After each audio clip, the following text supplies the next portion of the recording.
Okay, so I just want to preface this video before we get into it by saying that I understand that we all have our leanings, our opinions, our different lived experiences, and I appreciate all of your points of view, all of them, every single one. But I want to be a force for good in this world, and I want to strive to bring us together, not push us further apart.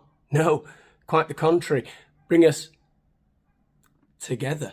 And the thing, I think, the best way to do that is by agreeing on a certain set of, at least a basic set of universal truths, basic principles that we can all agree upon. And despite, you know, our political persuasion, despite our lived experiences, we all have our own truth. I know I do. But despite all that, I think there are certain things that can bring us together.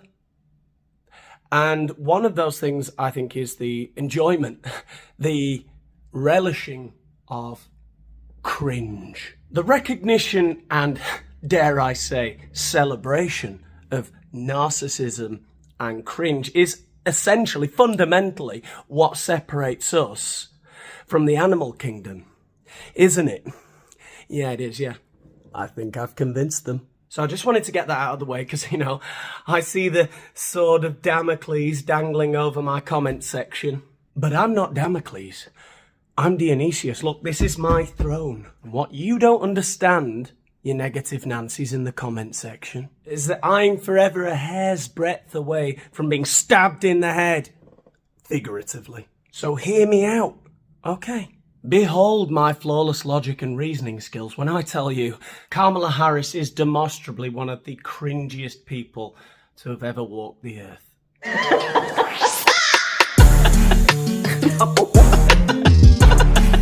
So we're going to take a look at a couple of the most recent things the Vice President of the United States of America, Kamala Harris, did, the most recent cringe, tone-deaf things that she did. Let's start with her interview with Stephen Colbert, which obviously was cringe because it was an interview with Stephen Colbert. Just before we get into it, can I ask a favour of you? Can I ask a favour of you? Yes, I can, and you will acquiesce, okay? I need you to help with the algorithm. I need to get to more people. More people need to see me so that I can denounce the narcissism of the world. More people need to see me because there's too many narcissists in the world, okay? Right? So you need to hit the like button because you like what I'm doing, right? And you need to subscribe so that you don't miss any of my future videos denouncing all the narcissism in the world. Do you understand? Shall I break that down for you a bit more? This is the first time I've interviewed you since you actually got all, you know, fancy and executive branchy over there. After 2 years as the Vice President of the United States in this high constitutional office, has it sunk in? Are you used to it? Is it work a day? Or do you still wake up and go, I'm the Vice President of the United States? Okay, Kamala, that's your cue to either one of two options here. You can give like a relatable anecdote about how, I don't know how this happened, I'm just a normal gal who's the Vice President of the United States. So, relatable, you know, that's option number one, right? And then the second option number two, is you go for the inspiring, right? So there's relatable or there's inspiring, how I worked all my life to get here. I was bused to school, a woman of colour. You get the idea, Kamala. So either it's relatable, down to earth, unassuming, or inspiring, or I don't know, maybe you're a skilled orator, of course. You're Vice President of the United States of America. Maybe you could combine the two. I don't know. You go out there and do your thing, Kamala. Okay, so last week, so my team, we were having long days as usual, and a member of my team decided to do something really sweet for me. So I was out of my office in the West Wing. I was having a meeting across the street, and we're walking back toward my office, and he says, I need to tell you something. So I wanted, you know, the winter is almost over. It's really cold today. We haven't lit your fireplace. Yeah, that's relatable, isn't it? When, you know when you're walking back to your office at the West Wing and one of your team, one of your lackeys comes to you and says, Ma'am, I'm sorry, we didn't light your fire. I hate it when that happens. So I decided when you were in that meeting to light the fireplace. But he forgot to open the flute.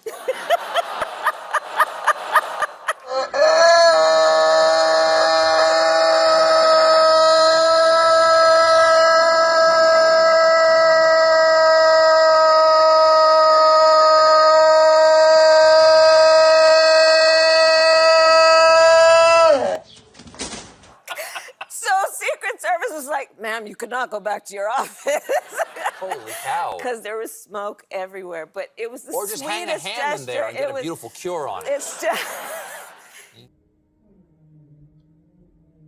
Did Stephen Colbert just say, hang a ham in there and get, quote, a beautiful cure on? Who talks like that? What is the actual role on a daily basis as you have found it? All right, here's your second opportunity, Kamala. You can either go again, the options are the same as before. Relatable, it's just like any other job, you know, you're responsible for certain things and you're responsible for other people, you're answerable to your bosses, you know, the president. It's just like any other job. It's really relatable, you're really relatable.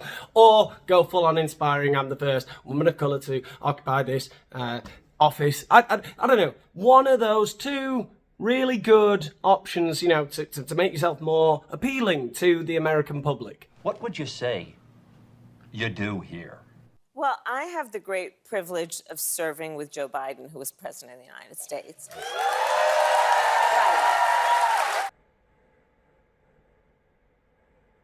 I'm neutral. I have no preference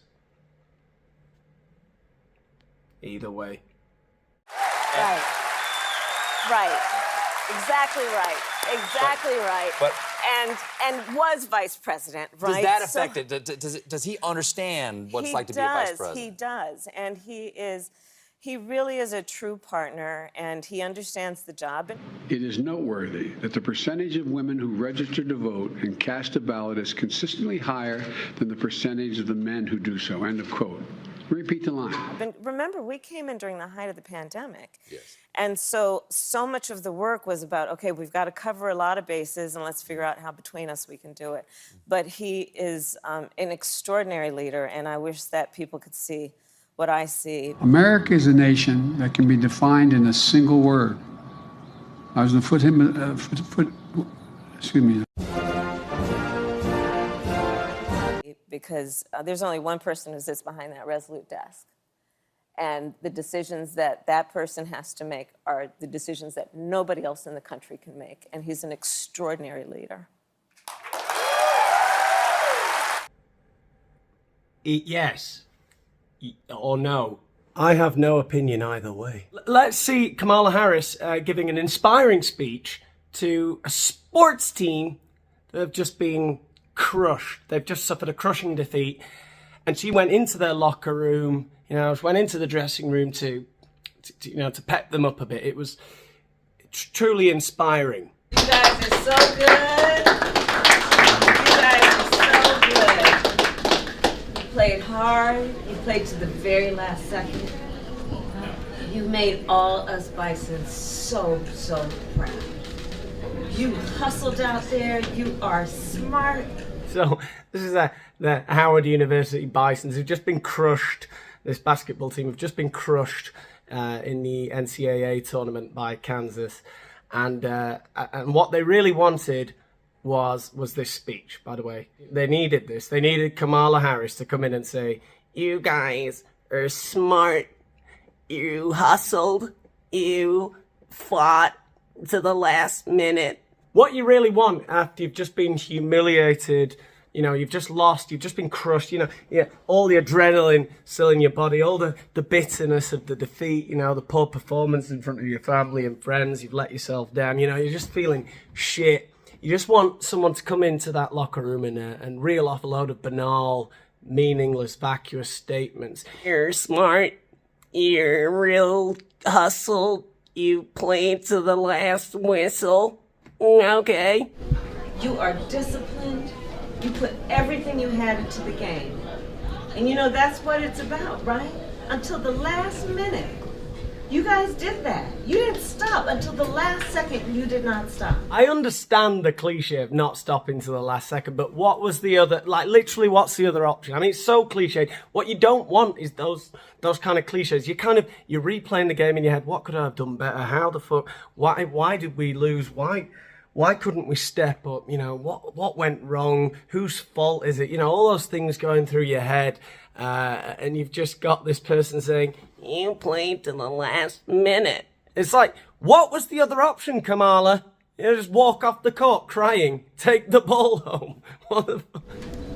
And that is so inspiring. So you keep playing with chin up and shoulders back. Whoa, calm down, Kamala. You know, next you'll be talking to them about the effects of serotonin on lobsters, you know, and dominance hierarchies. Because you showed the world who bison are, right? I mean, literally what you have done is in historic proportion. I want you to remember that, okay? When you're lying alone in your bedrooms this evening, and you need to realize the whole world saw you get crushed by Kansas. And you didn't go home. You stayed till the last minute. You know, I was at Howard back in the day where we were just happy that there was a game. Much less getting to this place. Back in my day, okay, there were no sports teams. We were just getting bused to school. And we were... Right? And I see bison literally all over the world. And we've been talking about you, this team. You all, this team, this year, this team. You make us so proud. So I know you may not be feeling great right now, okay? But know who you are. You are excellence. This is the problem with democracy, isn't it? You know, we elect people like this, or George Santos in the Republican Party, you know. Would you not pay? They could put that on pay-per-view. George Santos to walk into a locker room of big old basketball players and deliver a speech like this one. He'd do it. He'd do it if the whole world was watching. Believe me, he'd do it. I was, in fact, in the NBA draft as a college ball player myself.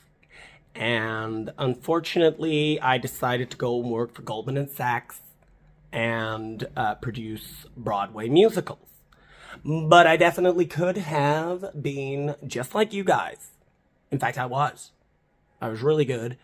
And I was this close to deciding to take up a career in basketball. But my investing and Broadway theater careers took up too much time. I realized that I could not be a full-time NBA superstar. You are hard work, you are powerful, and you are winners. I mean, not literally winners, are they?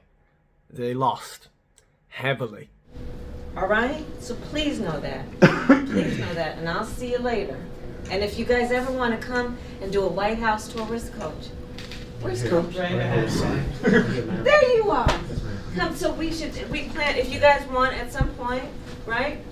When it's like when you feel like playing hooky at Friday afternoon, whatever. Just come and we'll do a White House tour, okay? I'm definitely never going to take up that offer.